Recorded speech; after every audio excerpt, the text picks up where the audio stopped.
I just wanted to say a brief word about Concierge and sort of broadly, the way that we think about Concierge and membership-based models. For a long time,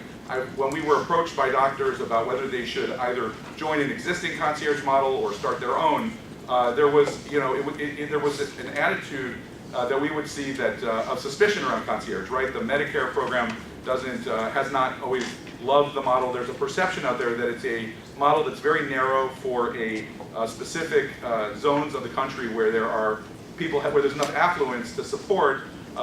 patients going out and getting exactly what they want. And one of the lessons for me over the last 10, 15 years of working in the area has been that that's a really narrow and insufficient understanding of Concierge. The Concierge really is a valuable way for physicians to adapt to a changing landscape of healthcare reimbursement and patient referral, but it's also an important tool for patients in meeting their needs. And we've seen, for example, the emergence of Concierge or membership models that are really oriented towards the middle class, and frankly, we're seeing them even for large workforces. Employer-sponsored plans are increasingly looking at these models as a way of getting higher levels of patient engagement,